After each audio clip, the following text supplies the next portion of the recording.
This time on build season, I bought this 63 Chevy Nova 4-door. I'm gonna see if I can drive it home in 0-degree weather in the snow.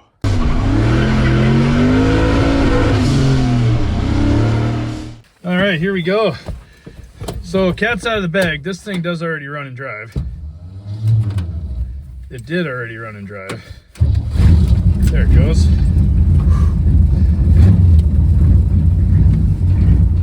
Three on the tree, 283 small block Chevy. And it is slippery and freezing cold. So here it is, 1963 Chevy Nova, 283 small block, 4-door, with kind of a cool lace roof. This thing's kind of done up more like a gasser or like an old hot rod.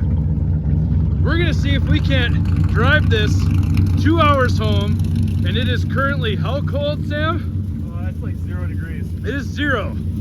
I think we have heat. Oh, the speedometer doesn't work. I don't actually know if any of this works. I don't know how fast we're going. Something sounds really bad in the rear end. And then there's that. I don't know if that's the blower motor or what. Also noticed I don't think we have charging either. Something sounds bad in the rear end.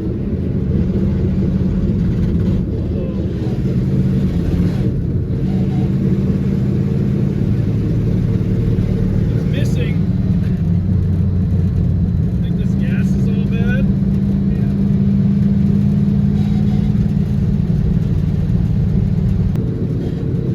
I'm also not feeling any heat yet.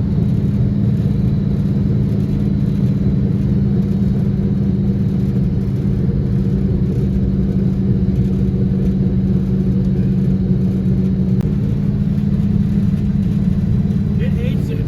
It hates this so much. Oh my god. I don't like it much either. But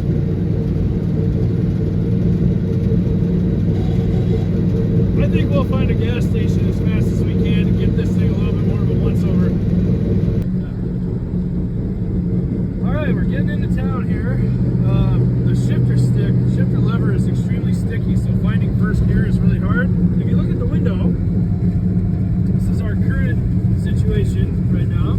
We do have just a little bit of defrost right now. The blower motor is not the happiest, but we're working on it. The brakes definitely are squishy. This master cylinder, either that or there's still air in it.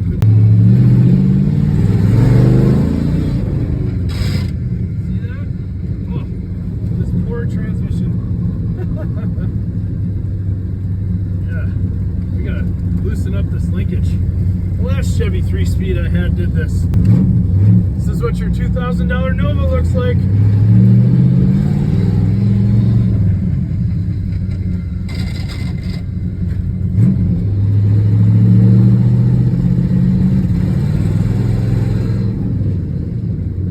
Second to third, no problem. First to second, big problem.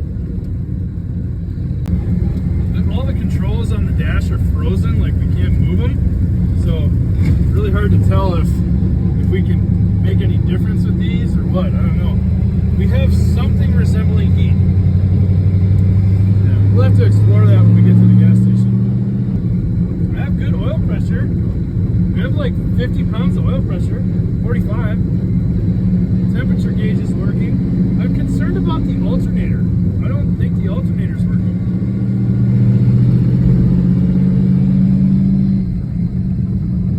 This exhaust kind of sounds cool, but it's mostly just loud and annoying. Oh, I just almost fell out. Did the door just pop open? Yeah, the door just popped open. Oh man, this thing is such a pile. I'm so glad we spent so much on this. Holy crap. This little car is terrifying to drive. The master cylinder is like every other at best. Oh, the lights are still on. I don't think the alternator's working. And also, oh, I think the radiator fan is on. Hang on, that might be that switch under the dash that I found. Anyway, we're gonna top off with some fresh fuel. Look at what's smoking under the hood. Look at that quick. So we survived the first absolutely terrifying like 7 miles to the gas station. I was informed that we didn't check anything.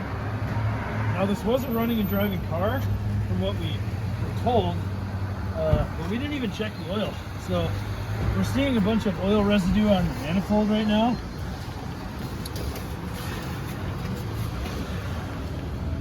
Oh, that's fine. Oh, okay. It has oil. It's in between the fill mark. Let's double check here. Okay, yeah, it's actually up to level. That's impressive considering there's a bunch of oil on top of the intake, which I don't think we're going to be concerned with after this. Oh, and also, I know where all of our horsepower went. It's this. This is actually for like an ATV. Just kidding. But yeah, this thing runs horribly. It runs really, really bad. So we're gonna put some fresh fuel in it, some 91 or something like that. And I think we got the defrost to work, but we're gonna drive it as long as possible until it's unsafe and we can't see. Okay. Oh, runs like a glove. This thing, hey, we got the blower motor to work, right? We have more defrost than we did before. So we have temperature in the motor, we have oil pressure. Not sure about charging, so we're gonna check that at the next gas station or next O'Reilly's that we can find. We're gonna try to get a multimeter on the battery.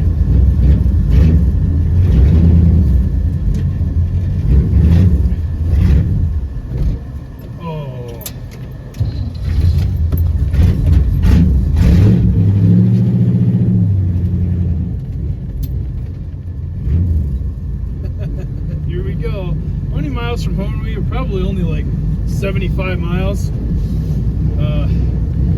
We'll see if we can make it. The gas gauge does work, it's confirmed.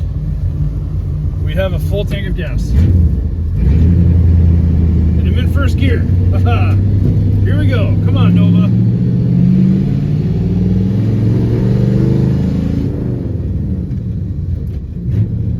I feel like I'm gonna break this shifter stick off the column. It's so sticky.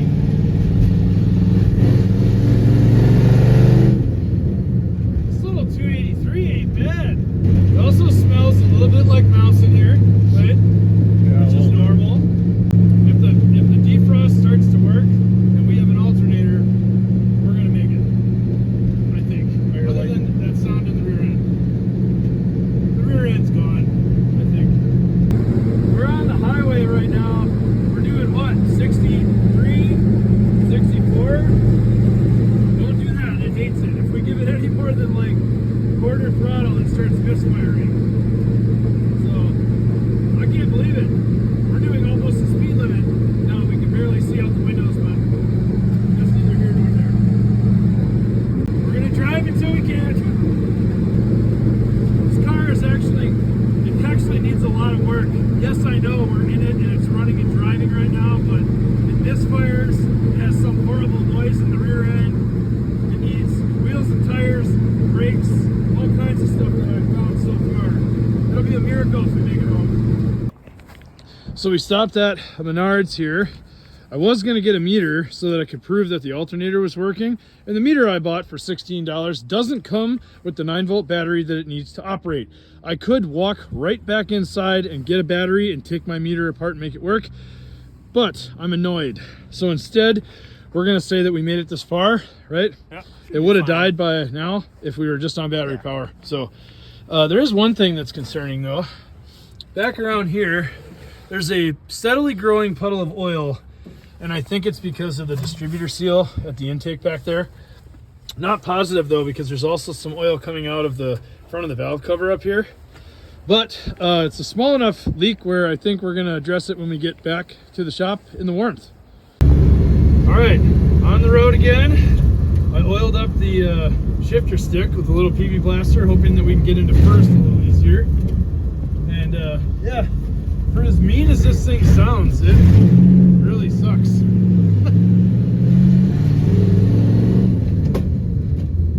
That's me almost breaking the dash as I shove the shifter forward, but we have what resembles a heater. We have sort of functioning defrost and headlights and taillights, so here we go. All right, we're a few miles out from my house, and the little Nova's doing it still. I can't believe it. Other than a couple of noises and brakes being sketchy and all the other problems that we talked about already, it's still doing it.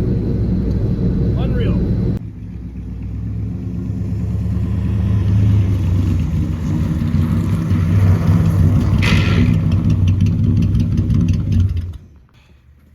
All right, it's here. You beautiful beast. All right, we're back in the shop with the little blue Nova. I'm not really sure where to start with this thing, but I'll give you guys a little bit better view. So this is a 63 Chevy Nova, 4-door, 3 on the tree, 283 V8. And believe it or not, this thing is actually in surprisingly good condition for being a car in Wisconsin. Interior, rather basically equipped. Don't mind all the rags and stuff. That's what we were wiping the window with. Very basic instrumentation. Not a lot of it works. Back seat's kind of torn up. There's no headliner. There's no package tray cover. Same key for trunk and ignition. So look at this. Now, there has been some patchwork done in here. And yes, this is just riveted in place, seam sealed over, and then sprayed with what I assume is a rust converter. And they did a little bit of that along the seams. But honestly, trunk of this car is pretty solid otherwise. Kind of impressed, again, for a Wisconsin car.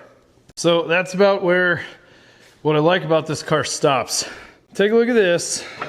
It's got a lace roof job, and this looks like it was done literally with a spray can, which is fine. It's rubbing off back here, and it's also rubbing off in the front corner and along this side. I've seen this done before, and I've seen it look really, really cool.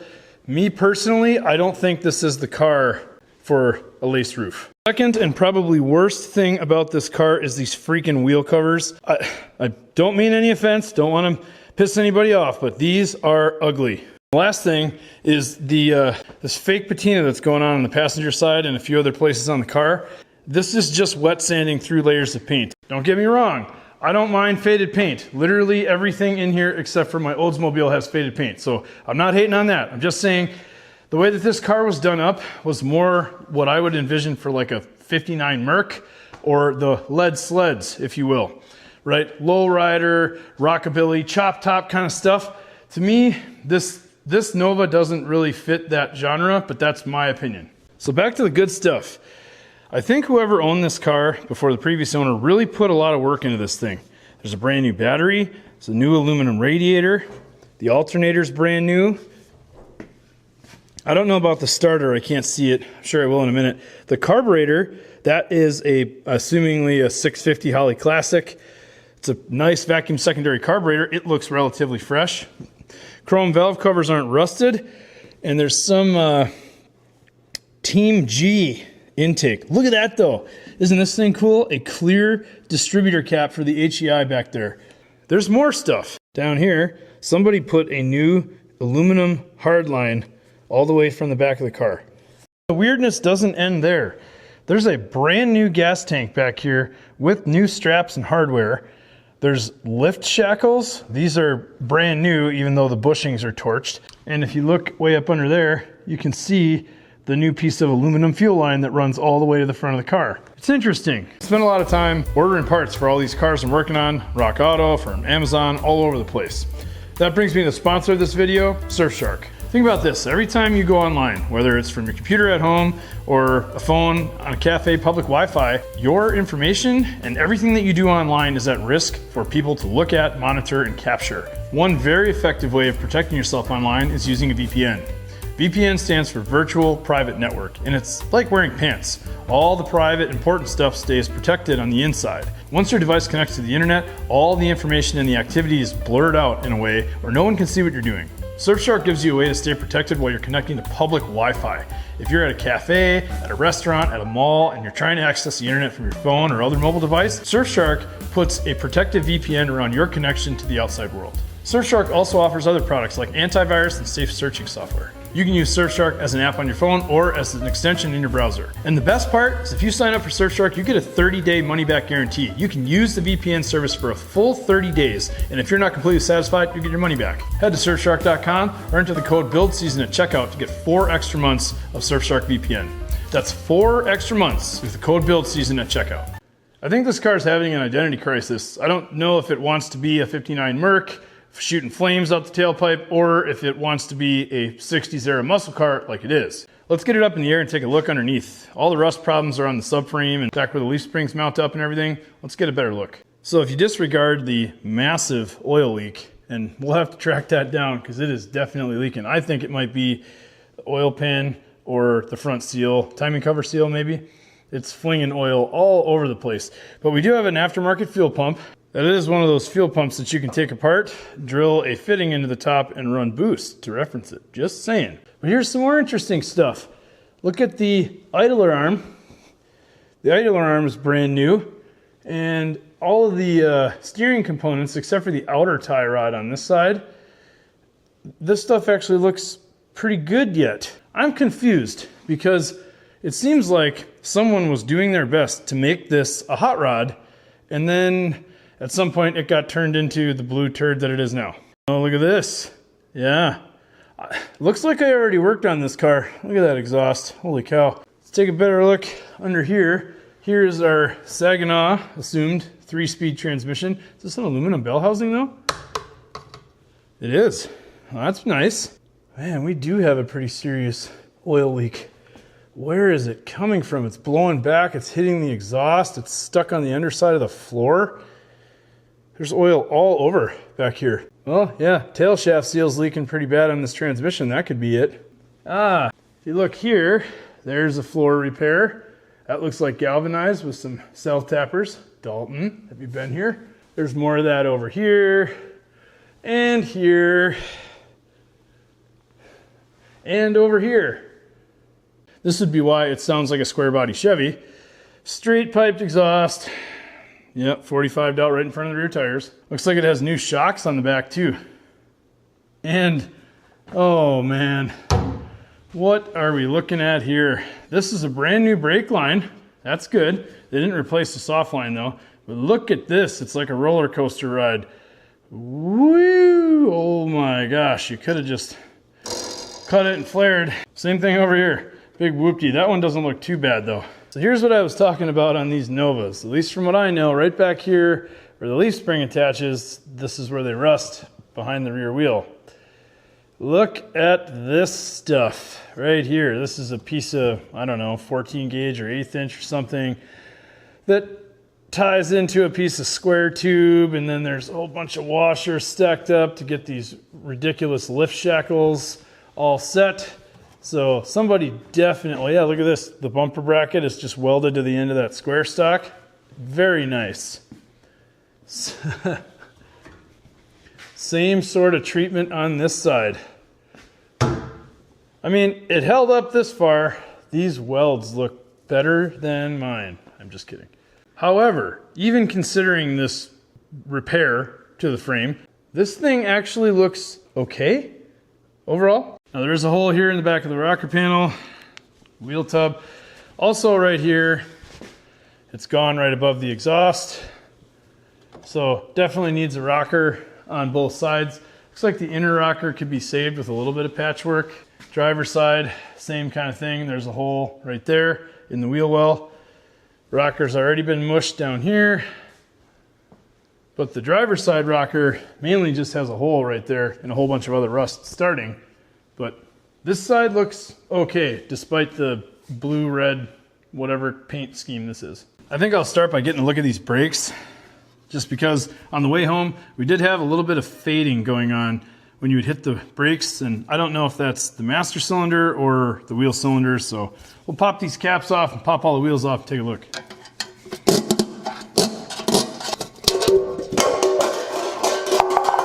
Oh no, I dropped my chrome wheel cover. So immediately, this is a bummer because this is a 4-lug car, which means that none of the roller wheels I have will fit this, and this is like 4 on 4.5.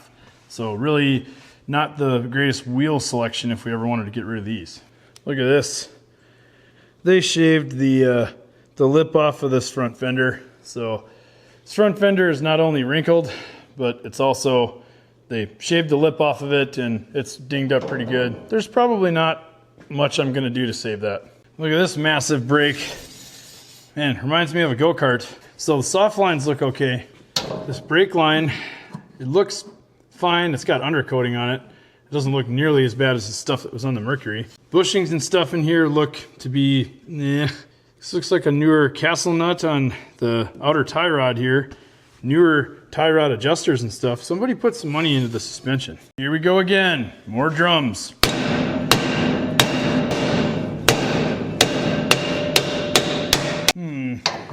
Great. More of this. I'm going to try this time. That is to pry up the tab here by the star adjuster and run the star wheel all the way in, or at least what I believe is in.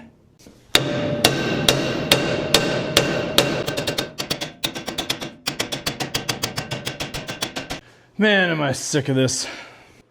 So we're skipping the front drum for now.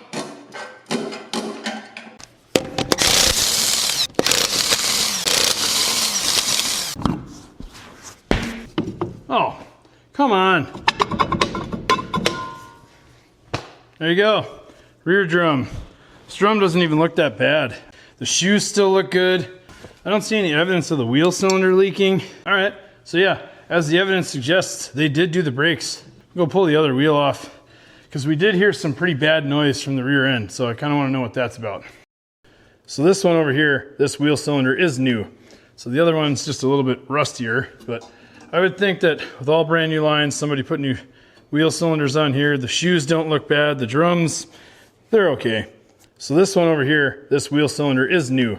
So the other one's just a little bit rustier, but I would think that with all brand new lines, somebody put new wheel cylinders on here. The shoes don't look bad. The drums, they're okay. If you want those wheel covers, let me know. They're for a 14-inch wheel. Hit me up, buildseason2023, gmail.com.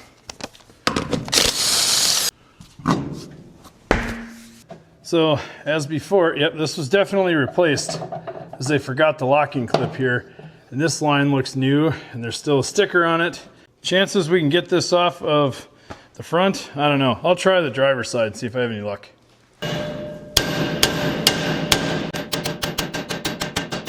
So far, I think this one is going to move, maybe.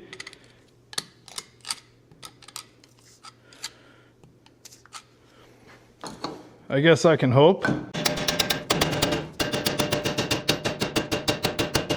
So with this drum brake setup, you can't even use one of those drum brake pullers because the backing plate encapsulates the entire drum. So you can't get anything around the back to hook on it unless you cut the backing plate or do something else stupid.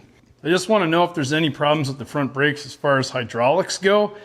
The soft lines and the hard lines all look new, so I would assume that probably the wheel cylinder is too. And if so, we can probably leave these alone and go up top to the master cylinder. Maybe second time's a charm.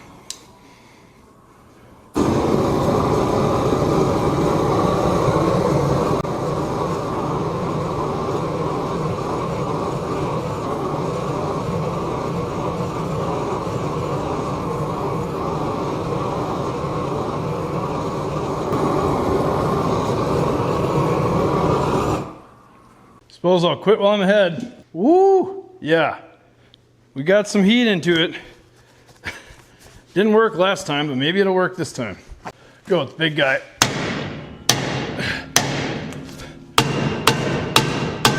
Okay, the brakes worked. So maybe we just ignore the front ones on this one.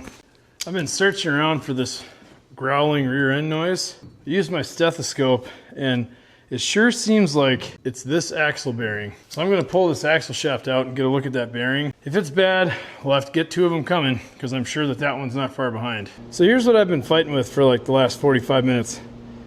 that. It's not a bolt, it's not a nut anymore. It's that shape, completely stuck to the stud.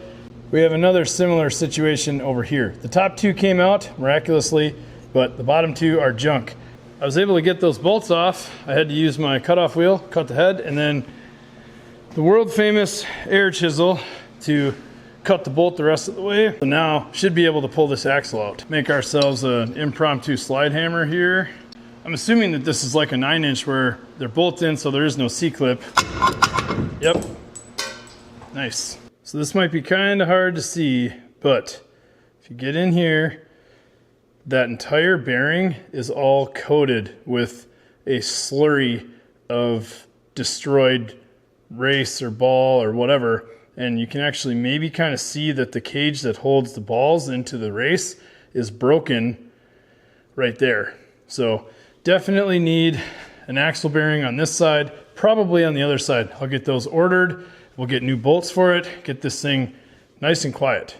One other thing I want to do tonight before I run in the house is I want to show you something that I bought. I've been meaning to do this in a couple of videos. This here is an ozone generator. I saw this, or a tool like this, used on No Nonsense Know-How. Chris used it the first time, and essentially what it does is it generates ozone as a way to sanitize the inside of a car. Now this isn't sponsored, this isn't an ad, okay? I just want to try this because this freaking car stinks like crazy. I sprayed a little bit of Odoban in there and it helped, but I'm going to try running this. I don't know, it looks like you can run it for 180 minutes, or you can just turn it on, hold, and it'll just pump ozone into the car all night long. I don't want to do that. I'm going to probably run it for like 3 hours. So I think what I'll do is I'll just put it right on the front seat and I'll run an extension cord out the door, and hopefully the door doesn't squish it too bad. And basically we'll get this thing cranking, put it on 180 minutes. Oh, weird. Oh, that smells funky.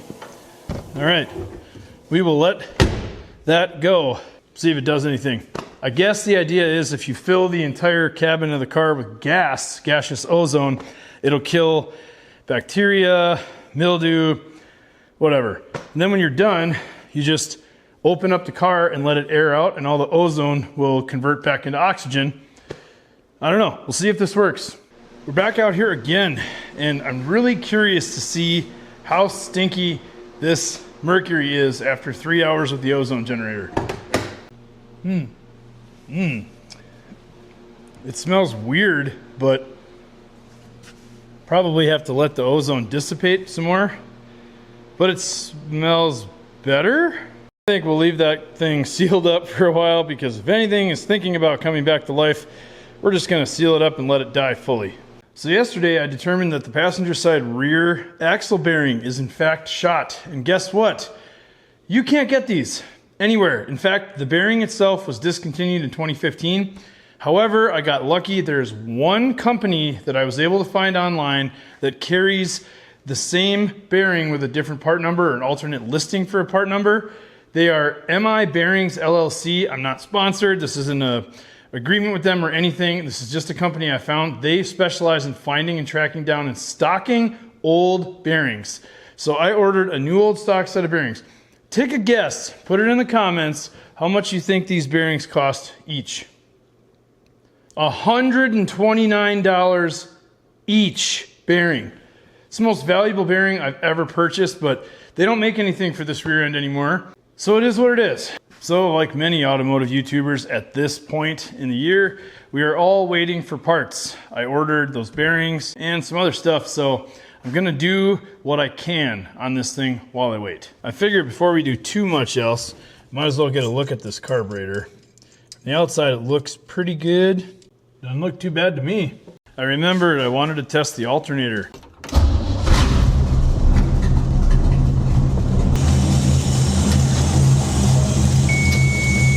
Uh-oh. We're at 12.1. You mean to tell me we made it all the way home on just battery power? There's no way.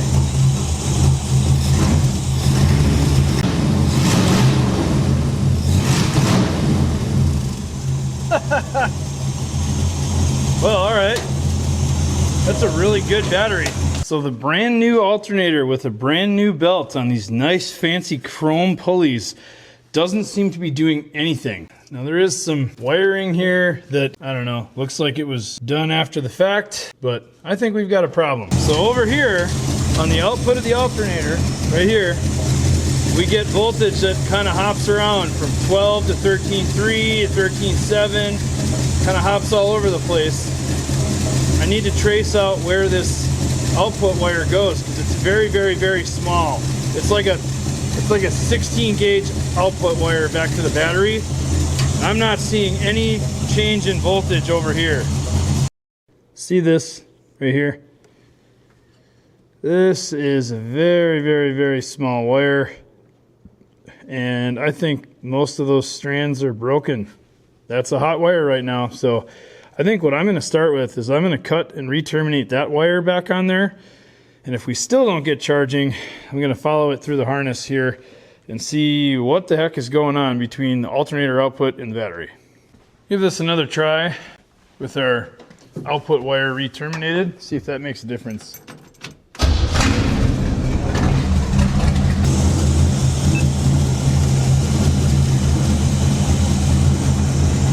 Still no output. So what I did now is I took like a 10 gauge wire and I put a ring terminal on it, put it on the back of the alternator and ran it right back to the battery. Just want to test my theory to see if this little wire being the only wire that is the output of the alternator is holding us up and not giving us charge. All right, we're running again.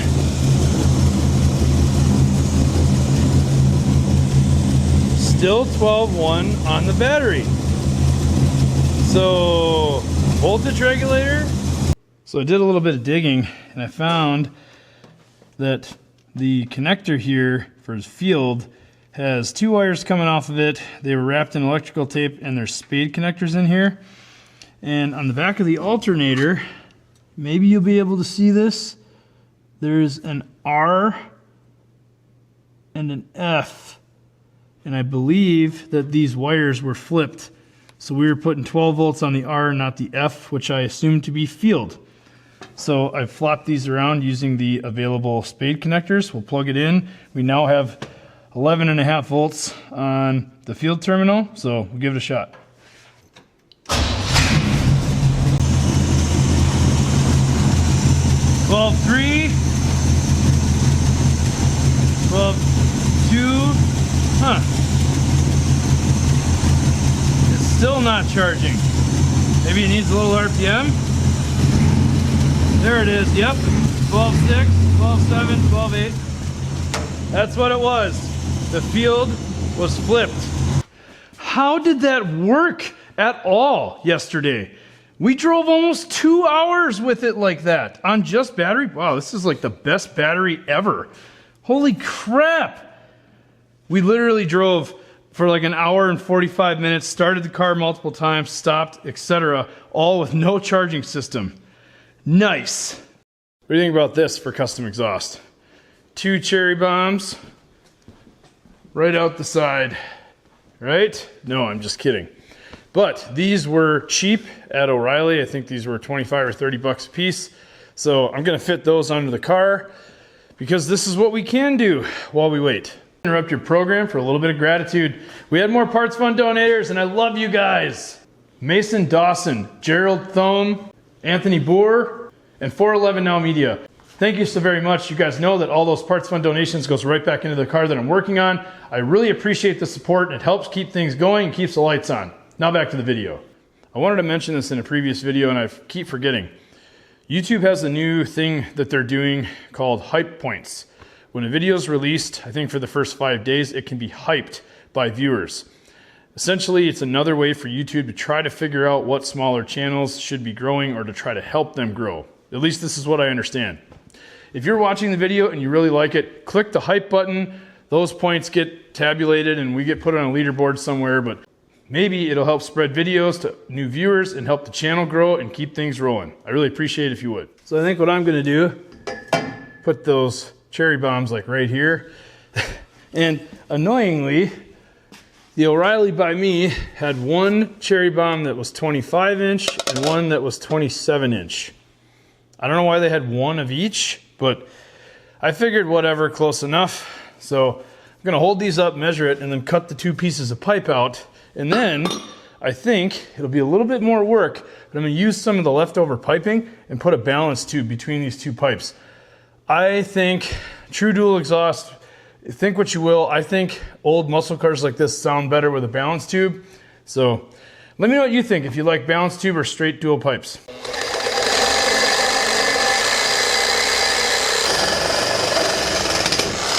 There, just let that hang, make the second cut. So there's the first one, cut, fit in place. I think that's gonna work just fine. And then I'll either put the balance tube right here under the transmission, or I don't know, somewhere else. Probably right here, since there'll be nothing that hits it.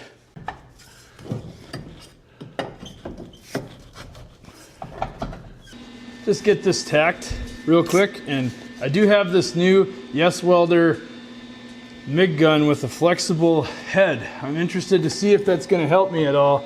Try to get this stuff welded a little easier.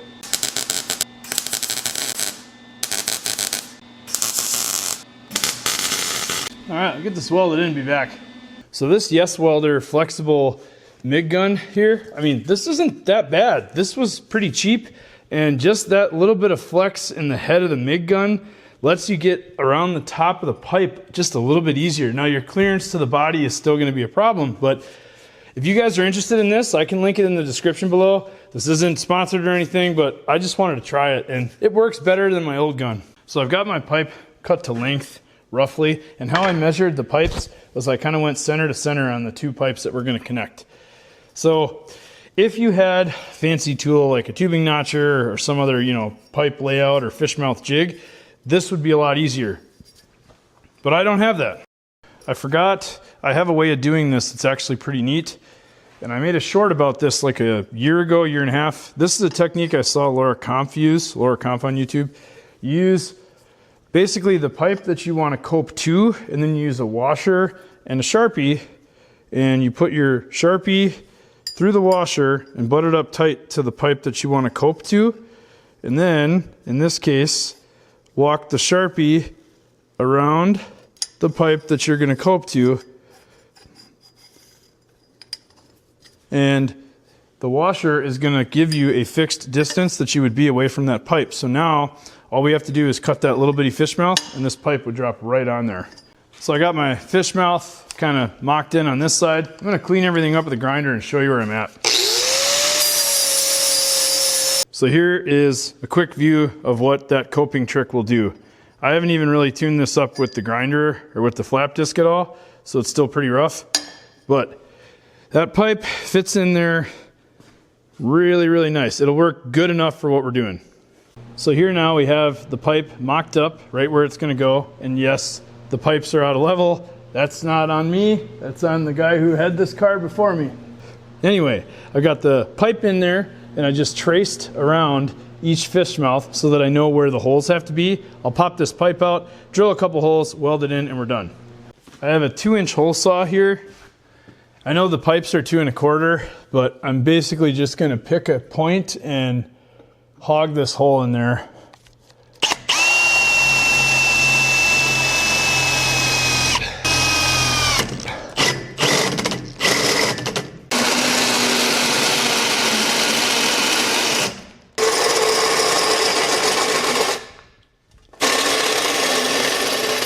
All right, here we go. Gonna have some gaps to fill. Oh well.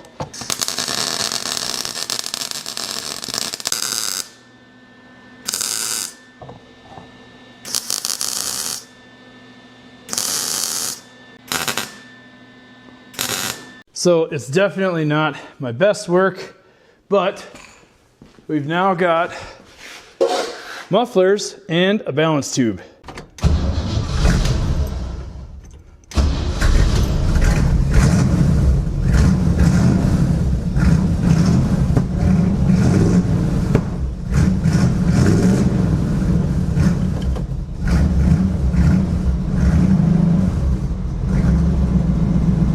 That's much quieter.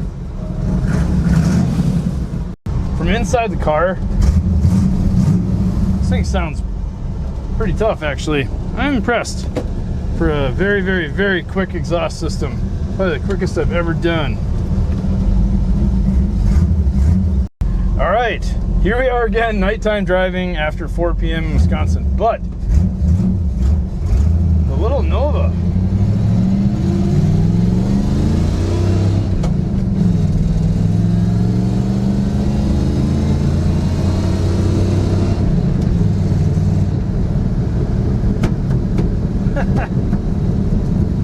This little thing sounds pretty good. Still has a dead spot. I still think it, maybe I do need to look at the carb still, but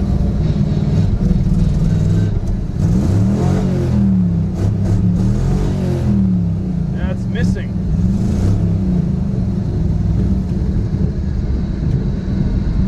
Also, that rear end is very unhappy. Almost sounds lean.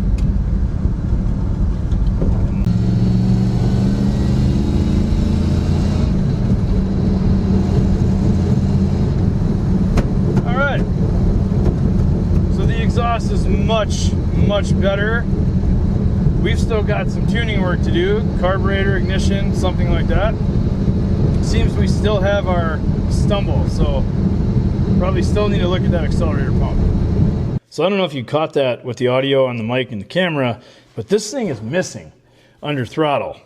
So I'll probably have to take a look at the carb, at least pull it apart and check it or whatnot. Seems like maybe an accelerator pump issue, but I also want to pull a plug just to see what this thing is running like, because I have this sneaking suspicion that it's not running very good. This plug doesn't look too bad.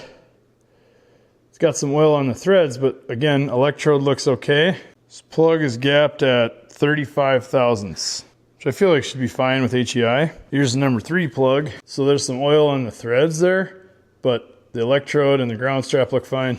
I think this thing has a pretty significant valve cover leak. I'll get some gaskets on the way. So far though, plugs seem okay, so maybe still carburetor issue. I think I may have identified the source of our mystery leak, and that is this suspicious area with blue RTV. I think we have a pretty bad valve cover gasket leak, and eventually it runs down the intake and it pools right there in the middle. Time to take a look at this carb. But I suppose it can't hurt to pull the bowls and see what's going on inside. As I thought, this carburetor looks brand new. There's some evidence of like a little bit of corrosion, but other than that, this thing looks to be fresh. I guess I'll pull the jets out, see if there's anything stuck in them. I don't know if I even want to separate the metering block. Look at the power valve, I guess, but this thing looks like really good. Yeah, the jet is wide open. At least that one is. That's a 65. Same thing here, 65. Jet looks perfect. I mean, seriously, look at how nice this carburetor looks. This thing couldn't have been on there very long. So I don't think it would have idled if there was anything clogging the jets or anything in the idle circuit. It idled just fine. So I'm going to put this back together and put it back on. We'll get the timing light on it. This is kind of weird. Carburetor seems fine. The bowl is full. Firing order's right. I'm going to fire it up now. I got a timing light on it. I just want to see what we're running. Maybe this thing is way off.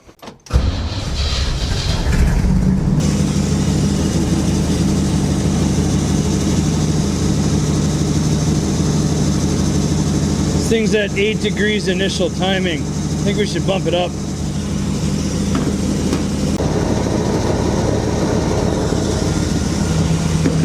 I think I got it at about 14. Vacuum advance still unplugged. Gonna tune our idle in a little better. Alright, let's hook up vacuum advance now.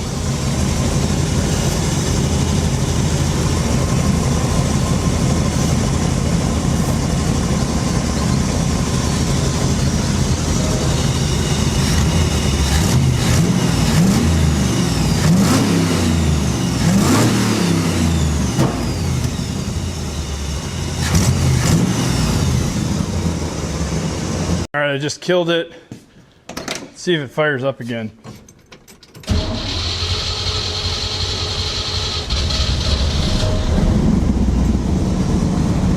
I might have to back that timing down just a little bit. I just took the car for a short little drive up and down the road, and that was definitely the fix.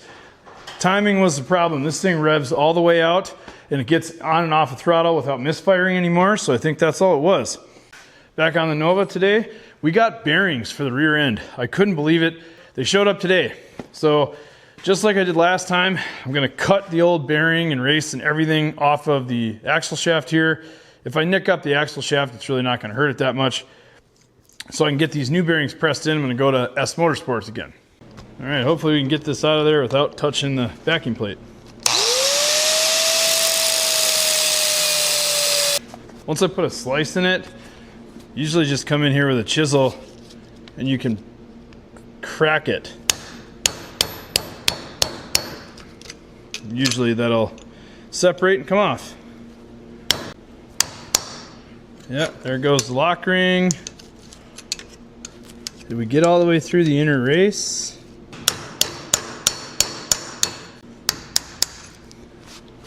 There you go. Bearing is loose off of there. Didn't touch the shaft. Ta-da! Okay, we are back from S Motorsports, and we have axles with brand new old stock bearings. Man, is that exciting. I can't believe we were able to find those. So in we go. Let's get this rear end back together, huh?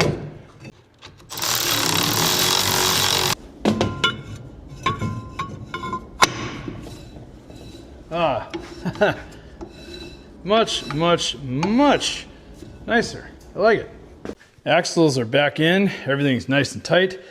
But when I was back here tightening up the driver's side axle retainer plate, I saw this. That looks kind of weird. And if you look at the shock, this thing has been rubbing on what I assume is the rear end housing right there, rear end bracket, for quite a while, it looks like. And I think that the weld just broke off of the bushing. So I think I can get a jack under the rear end and weld that shock right back to the mount. Here we go for a little test drive.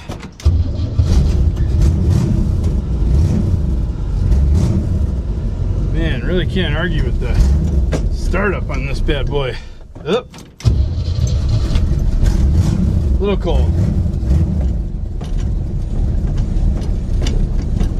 Apparently I found gear 1 3/4 there. Whoops.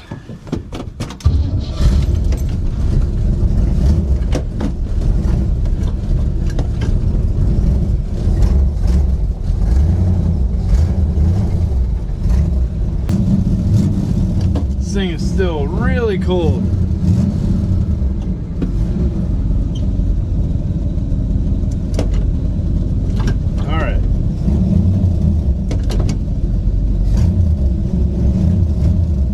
I'm just gonna get up to speed and see if the rear end noise has gone away.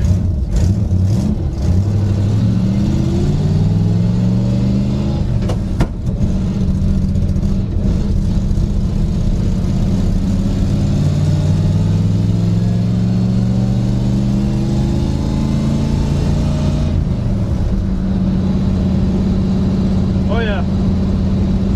Immediately, rear end is whisper quiet now. I like it. Man, this is a pleasant cruising little car.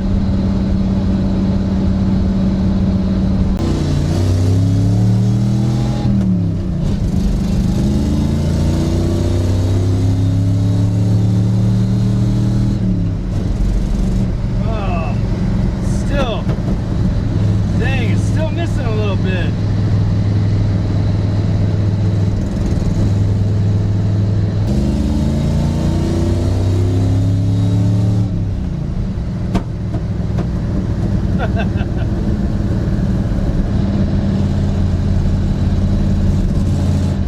Still does miss when you get on it, but I'm wondering if this is because of that big single plane intake on a 283 with a 650 carb.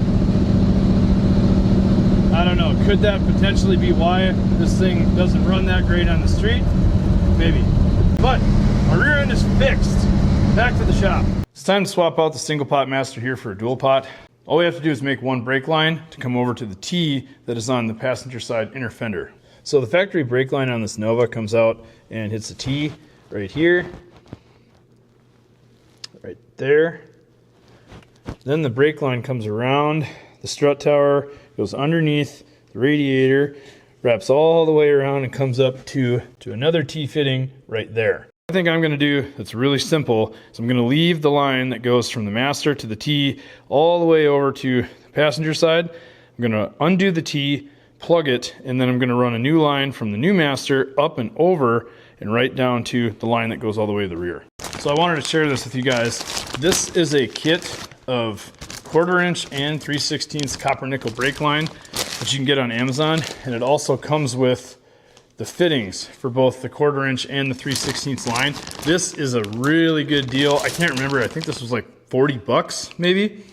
I will link this in the description below. I got this from a link in Kevin's description in one of his videos. Really good price. You get a whole bunch of tube nuts and all sorts of stuff. It's a lot better than going to O'Reilly and spending $5 per brake fitting. Another tool that I found as a recommendation from Kevin was this guy right here. And no, this is not a personal pleasure device. This is a brake line straightening tool. If you buy a coils brake line, it's going to be all whoopty and all that stuff. So you shove her through this guy and, you know, straighten your brake line. So here's my coil brake line. I've started straightening out a section of it. If you just put that into the straightening tool and then run this back and forth a few times, you'll get significantly straighter brake line out of it. And there you go. Look at that. That's a lot straighter than it was. I mean, and that only took like a few seconds. So definitely worth picking these up. So here's the mock-up line that I made. I have to finish these bends after I get the new master in place. We're gonna go back, up and over, straight down, and then connect with the T-fitting over here. Not sure if I showed this already. Here's the 65 or 66 manual brake, dual drum brake master. This is the one you want. It's pretty simple. It'll go right in place to the single pot, and then you get dual circuit. Everybody's happy. Now this Capri tool, flaring tool, is perfect for situations just like this. This line is 99% made, bent, and routed, and I need to flare it on the car so that I don't have to take it all the way back off.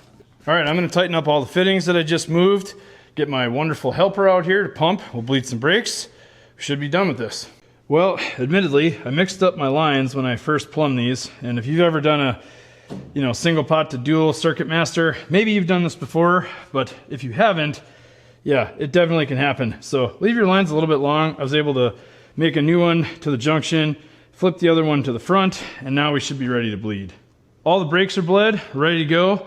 But the last thing I wanted to change on this car was the wheels. I couldn't stand the tiny little pizza cutter 14s and those trash can lid hubcaps that were on here.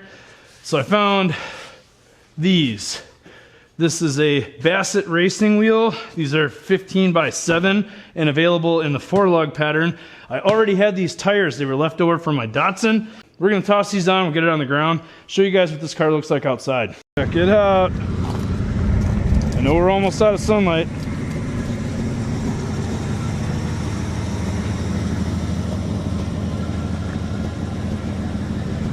That's pretty good. I just took this thing for a drive and still doing the same thing where it's missing when you get on throttle. And as I mentioned in a previous clip, I think it's because this thing has a single plane intake and a 600 CFM carb on a 283. One thing I did see right away is that it does seem like this spring on the accelerator pump linkage was tightened pretty far down, which would actually leave, a little bit of slop between the accelerator pump linkage and the diaphragm. So I'm going to loosen this up to the maximum to make sure that we're getting the biggest pump shot and the soonest. All right, I did throw a couple of band-aids at it, richened up the idle a little, adjusted that accelerator pump spring. See what happens. All right, I think we've made a difference here. First gear. If you're in first gear and you nail it,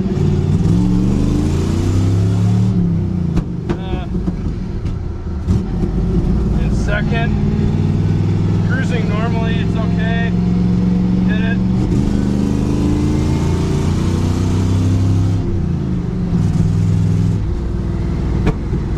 think it's better, but I think we need more accelerator pump shot, unbelievably so.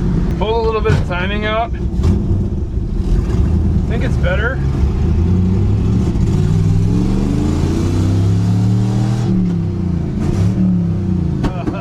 Hard to shift a 3 on the tree with one hand. So I've been driving this thing around a little bit, and it seems like no matter what I do to throw little bitty tweaks and fixes at the carburetor, I can't get this thing to stop falling on its face. So we've determined that this is the wrong setup for a 283 Chevy. But the one thing I haven't tried yet is to just do a burnout. So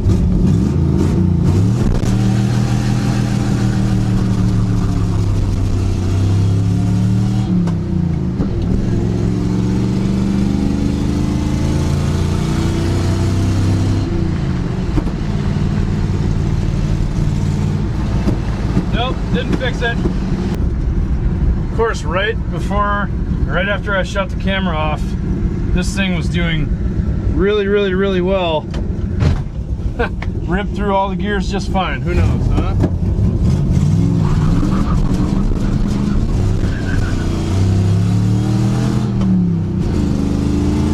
Oh yeah! Come on, little Nova!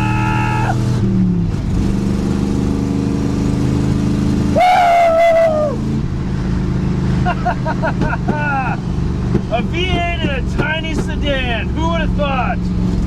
Awesome.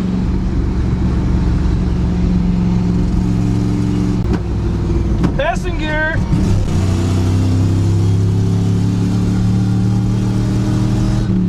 Woo! Race car. No, we gotta bleed these brakes a little bit more. It's a little weird yet. Cool. All right, easy now, in the neighborhood. Cool it down, cool it down. Nothing to see here. Okay, so a couple things. It will do a burnout, and sort of runs clean once in a while, but not all the time. And third thing, the heater core is definitely leaking antifreeze, and that's why it fogs up inside the car. And if you look, I don't know if you'll be able to see this on camera, it is actively steaming right here, which is where the connections are through the firewall. So I will not be fixing that. I don't care. What I need to do now is get the valve cover gaskets replaced, hopefully stop that horrendous oil leak. Our oil leak problem. Holy crap. There's a friggin' puddle again. I just mopped that up. It's just got to be blowing out of these valve covers straight everywhere. So it is time to pull these suckers off. So I've got the new valve cover gaskets just skim coated with RTV and stuck to the valve covers. I'm not going to glue them to the head. I'm hoping that this will work. These are the thicker variant of these valve covers. These things are, I don't know, 0.2 inch thick or something like that. I also dimpled the holes where the valve cover bolts go down. Those always get squished in, so I flipped the thing upside down and smacked it with a ball peen to dome them up so that we can get a little more tension down on the gasket. Hopefully it works out. Welcome back, Sam's here. Last thing I think we got to do with this Nova is literally polish this turd. I bought some spray wax. We're going to give the interior a quick vacuum, do something to cover that back seat, and then take this thing out and rip it around a little bit.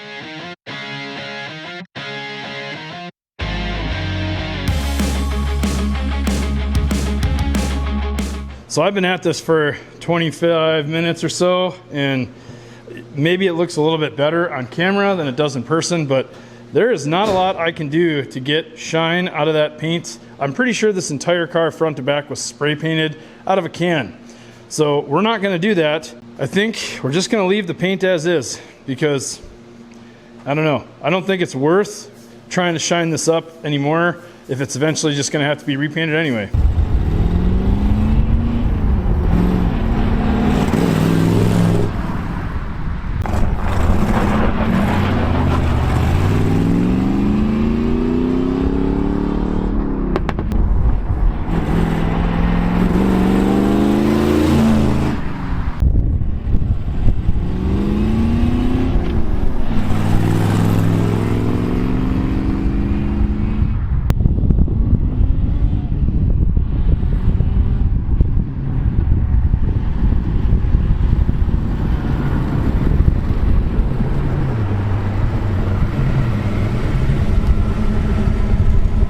think that's gonna do it for the little 63 Nova. Even with that annoying stumble with the carburetor, this thing is still really fun to drive. I see why people love these. They're tiny, you can fit a V8 in them, and with the proper amount of horsepower, these things can be really fast. If you've watched this far, I have a few important announcements for the channel. Number one, you're probably not gonna see a video from me for a few weeks. For the last 3 months, I've been busting balls to try to put out a video just like this every week. You guys know I work full time, so trying to find a car, order parts, do the work, film it, edit it, and upload it every week is a really tall order. In this break, I need to make some upgrades to the shop. I need to clean and organize because this place is a disaster and it makes it more difficult for me to pump out videos on a weekly basis. And lastly, when I was on my way home from Poverty Tour, I stopped in New Mexico and I found a car I've wanted for a long time. I made a deal. I own it, but I have to go get it. So join the B-sides, that's Dalton, myself, Buff, Jim, and Jesse, as we create one of the most ridiculous convoys heading out to Pole Barn Garage West. A bunch of us have plans to revive cars straight out of the junkyard. There's gonna be a ton of collaboration. It should be a really good time. All right, I don't wanna yak anymore. To all my members, to all my subscribers, thank you all so very much for the support. To everybody else that's been out there watching, I encourage you to subscribe if you like what you're seeing. I'm having a ton of fun with this, and I will see you in a few weeks in the next one.